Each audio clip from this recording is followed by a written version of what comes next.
Consider what it means to be clever.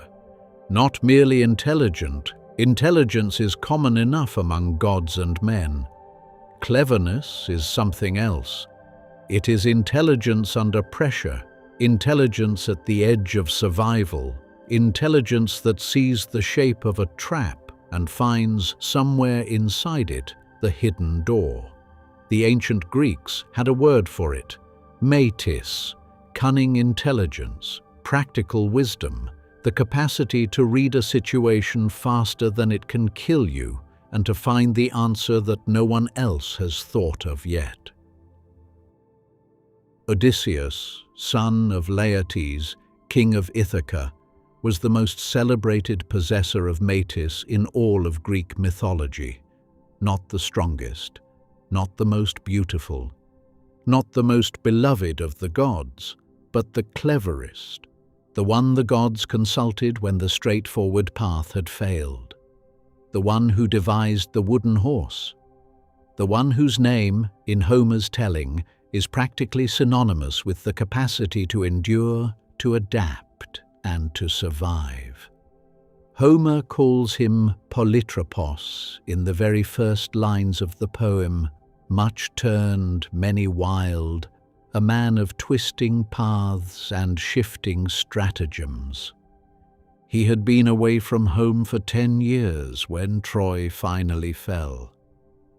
It would be another 10 before he saw Ithaca again.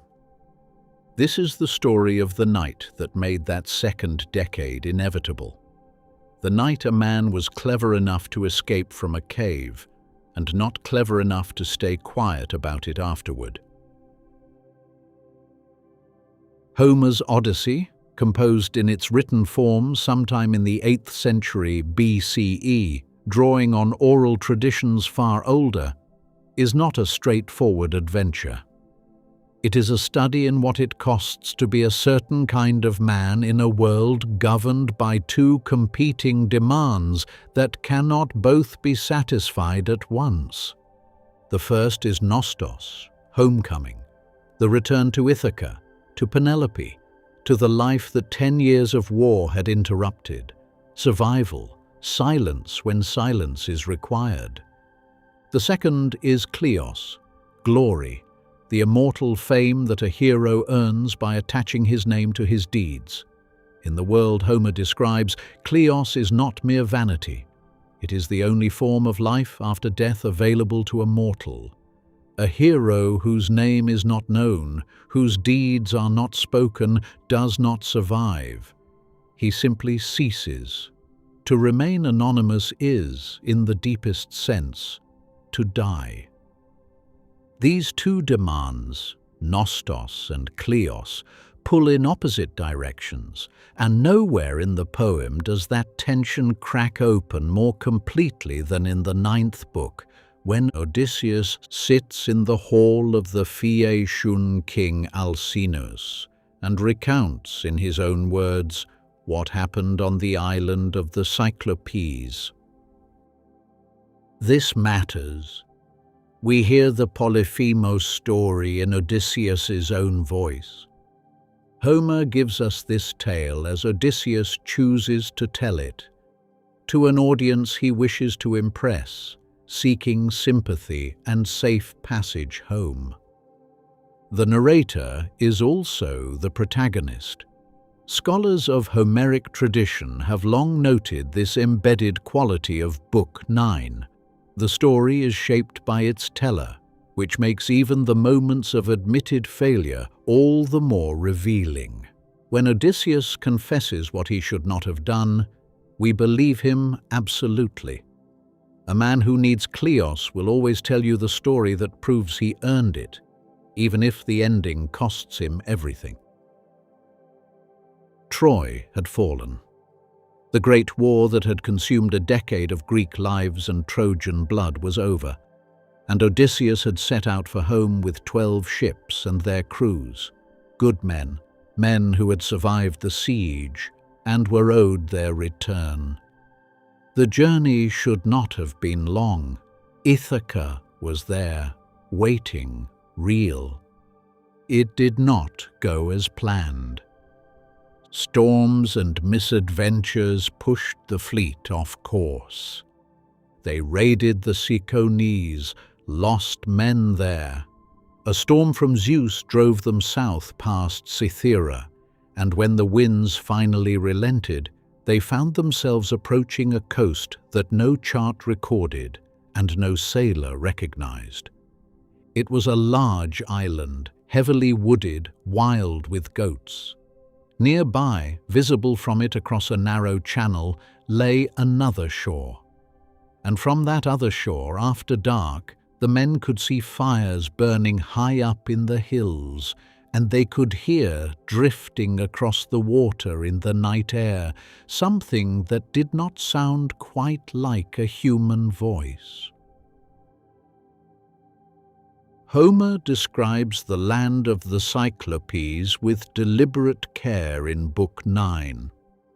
They are a people without agriculture, without assembly, without law, not because they are primitive, but because they have chosen to live apart. Each one rules his own household, his own cave, his own family, without reference to any community. Homer does not present them as monsters in the simple sense. He presents them as a different kind of being entirely, enormous, one-eyed, capable of speech and feeling and prayer, but operating outside the structures of civilized life that Greeks understood as the mark of full humanity. They do not plant. They do not build ships. They do not hold councils. The earth gives them what they need, and they take it, and that is enough. Polyphemus, whose name means something close to much spoken of, is their most prominent representative in the poem. He is the son of Poseidon, the earth-shaker, the god of the sea, which is to say, Odysseus and his men, sheltering in the cave of this creature, are sheltering in the home of a demigod. This is not merely a giant in a hole. This is a being with divine parentage, tending his flock in the hills, living a solitary life entirely on his own terms. Odysseus does not know this when he selects 12 of his best men and crosses the channel to investigate. The cave was immense, high, vaulted, strewn with the equipment of a pastoral life, pens for lambs and kids, racks of cheeses, pails and bowls of whey. The sheep and rams were out grazing when Odysseus and his men arrived, the cave unoccupied and open. His men urged him immediately to take what they could, cheeses, animals, and leave before the owner returned. It was sound advice. It was the right advice. Odysseus did not take it. He wanted to see the owner. He wanted to know what manner of host this creature might be, whether it would offer the gifts of hospitality that Greek custom, xenia, demanded. Perhaps he was curious. Perhaps he was calculating the possibility of treasure, of gifts owed to visitors by divine law. Homer is not entirely explicit about the reasoning. What is clear is that staying was a choice made by a man who believed his metis sufficient to manage whatever came next. Polyphemus returned at dusk.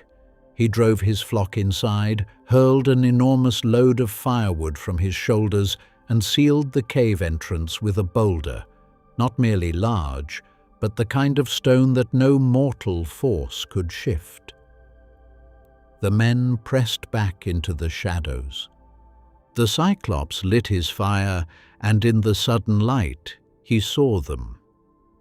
The exchange that follows in Book 9 is almost formal in its horror.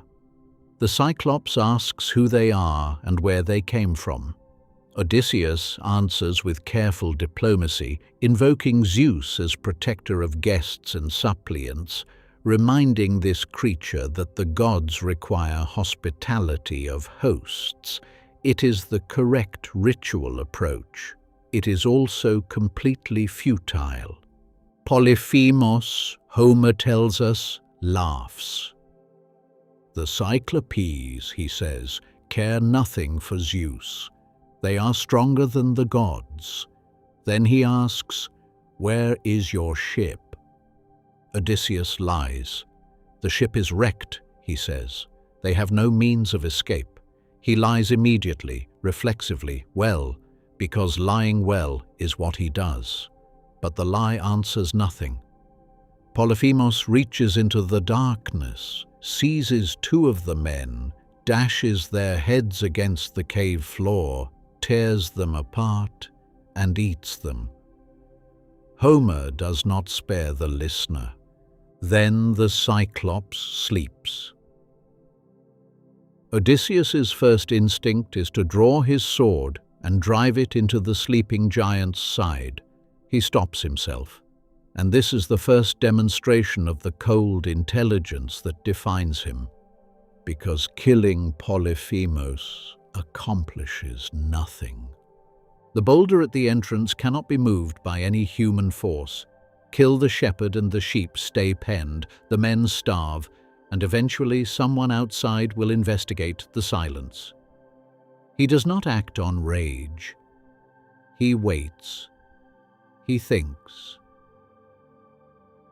In the morning, Polyphemus kills and eats two more men, drives his flock out to graze, and seals the cave behind him with the boulder. Odysseus studies what is in the cave.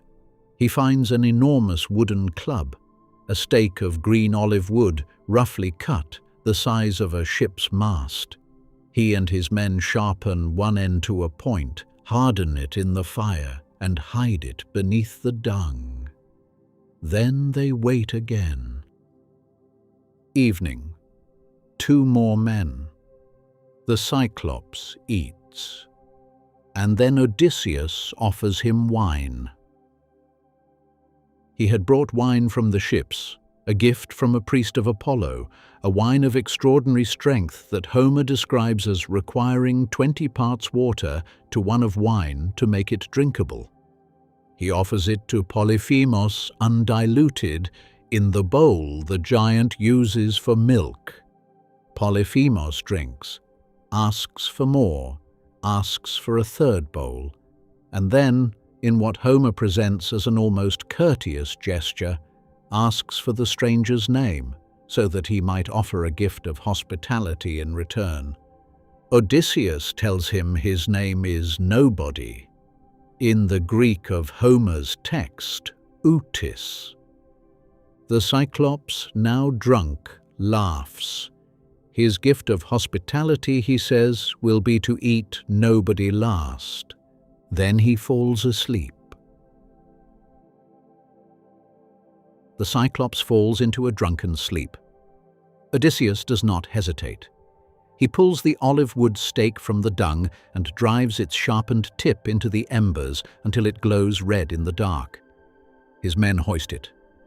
Odysseus climbs above the giant, aligning the burning point over the single closed eyelid, and they drive it down with all the force available to them. Homer does not spare us the sound of it, the hiss of boiling fluid, the searing of the roots, the wood twisted deep into the socket like a shipwright's drill. Polyphemus screams and wrenches the stake out, and the other Cyclopes outside the cave call to him, asking what is wrong, who is hurting him, who has tricked him. Nobody, the blinded Polyphemus screams. Nobody is killing me. And here Homer writes something that rewards attention. The other Cyclopes, calling back through the darkness, ask, "Metis, is no one hurting you?" The Greek phrase metis, no one, nobody, is a direct pun on metis, cunning intelligence. Homer is not merely recording a linguistic coincidence. He is announcing it. When the Cyclopes confirm that Mythis has defeated Polyphemus, they are confirming that Mythis, the quality Odysseus was born for, is his true and only weapon. The trick has two edges. It saves Odysseus from discovery, and it names at the moment of its greatest triumph the force that has been at work throughout. The other Cyclopes, hearing that nobody is hurting him, conclude the pain must be a sickness sent by Zeus, advise him to pray to Poseidon and go back to sleep. But the men are still inside the cave. The boulder is still in place. And now the blinded Polyphemus crawls to the entrance, rolls it aside just enough for his flock to pass through, and sits in the gap, hands spread wide, feeling for any man who tries to escape with the sheep. He cannot see. He can still touch. And the gap he sits in is precisely human-sized. Odysseus's solution is elegant and terrible. He lashes the rams together in groups of 3, one man clinging beneath each middle animal, hidden against the belly where the Cyclops' groping hands will not reach. Odysseus himself clings beneath the largest ram, the finest in the flock. And when morning comes and the sheep begin their procession out, the men ride beneath them into the open air. Polyphemus pauses at that largest ram, his favorite, and speaks to him, gently, asking why he is the last out this morning when he is always first, wondering aloud whether the ram senses his master's suffering, the loss of his eye. There is something in this moment that the poem handles with great care. Polyphemus is not merely roaring and grasping. He is talking to his sheep. He is in pain and lonely and confused. He is monstrous, and he is, in this moment, pitiable. Homer does not allow easy categories. The ram walks on. Odysseus hangs beneath it, in silence, into the light. They run. They drive the sheep to the ships, signal the other crews, load the animals aboard. Then Odysseus, standing at the stern as the ships pull away from shore, shouts back at the cave. Homer is specific. The men beg him not to. They can see the danger. Shout anything, and the Cyclops will know where to hurl the boulders he is already tearing from the hillside. He has thrown once already, the wave from the impact nearly washing them back onto the beach. The men beg. Odysseus ignores them. He taunts. He tells the blinded Polyphemus that his suffering is justice, a fitting return for his treatment of guests, a divine punishment for his disregard of Xenia. The crew beg him again. He shouts again. This time he shouts his name. I am Odysseus, son of Laertes of Ithaca. If anyone asks who blinded you, tell them it was me. Polyphemus, Homer tells us, had been warned. A prophet had once told him that a man named Odysseus would blind him, but he had imagined someone tall, magnificent, powerful. Not this small, ordinary-looking man, not this nobody. And now he has the name. And now he raises his hands toward the sky and calls out to his father Poseidon. The prayer is recorded in full in Book 9. Let Odysseus never reach home. Or, if the fates require it, let him arrive late, alone, in a stranger's ship, all his companions dead, and find only trouble waiting. Every clause of that curse is fulfilled, to the letter. The question that the Polyphemus episode poses, and that Homer lets sit without resolving, is not whether Odysseus was right to blind the Cyclops. He was. acting in legitimate self-defense, protecting himself and his surviving crew from a creature that had already eaten 6 of his men and would eat more. The blinding was not merely justified, it was the only viable option. The question is why he said his name. The easy answer is arrogance, and it is not wrong exactly, but it does not go deep enough. In the world Homer describes, a hero's survival after death depends entirely on kleos, the immortal glory that accrues only when a name is attached to a deed. To remain nobody permanently is not merely unsatisfying. It is, in the deepest sense of that word, a form of death. Odysseus entered the cave as a man. He outwitted the cave as a man. He escaped the cave as a man. And somewhere on that stretch of open water between safety and silence, something in him could not bear to have the greatest trick of his life attributed to nobody. The scholar Nagy has written on precisely this friction, the inescapable tension between nostos and kleos that runs through the entire poem. Odysseus cannot have both. The nostos, the homecoming, requires anonymity, patience, and the willingness to be no one for as long as necessary. The kleos, the glory, requires the name. He chose, in that moment on the water, to be a hero rather than a survivor. He chose, knowing or not knowing the cost, the form of existence that would outlast his body. The tragedy is not that he was wrong to want it. The tragedy is that it was always going to come to this. It is worth pausing on Polyphemus himself. Later tradition tends to flatten the Cyclopes into simple brutish monsters, though it is important to note that Hesiod's Cyclopes in the Theogony are an entirely different tradition.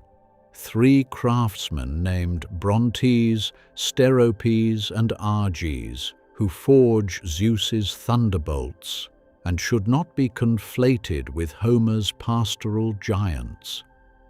Homer's Polyphemus is more considered than any of his imitators allowed. He is a pastoralist with real affection for his animals. He is a being with a father, a god, who answers his prayer with implacable consequence. He is, by the values of his own world, not entirely wrong when he dismisses the obligations of Xenia. The Cyclopes live outside the compact of civilization by choice, and Odysseus entered his home uninvited and stole his property. Homer holds this ambiguity deliberately. The creature who eats men is also a son who is loved and whose cry is heard. The curse of Poseidon shapes everything that follows in the Odyssey. Every delay, every catastrophe, every further loss of men traces back through the chain of divine causation to that moment at sea when a tired, victorious man could not keep his name in his mouth. The sirens, Scylla and Charybdis, the cattle of the sun, the 7 years with Calypso, all of it the shadow of a single declaration thrown forward across a decade of wandering. Homer does not moralize about this. He does not need to. The poem simply unfolds the consequences, one after another, with the inexorable patience of the sea. Odysseus would reach Ithaca. Homer tells us this from the beginning. The outcome is never in doubt. What the Odyssey is actually concerned with is the price of the journey, the cost extracted over 10 years for one unguarded moment on the open water. He arrives alone, every companion gone, Poseidon's curse fulfilled to the word. And it all traces back to the cave on that rocky shore, the blinded giant in the dark, turning toward the sound of a name being hurled across the water. The hero, clever beyond measure, saved by his own brilliance, opening his mouth and giving away everything that mattered. Homer's Odyssey has shaped how the world understands the journey for nearly 3,000 years. But the tragedy of the cave is that the story does not end when the danger passes. The most consequential moment was never the stake in the eye. It was never the escape beneath the ram. It was the name shouted across the water. It is always the name. This legend has been told. Subscribe and return to Aeonkeep. More legends await.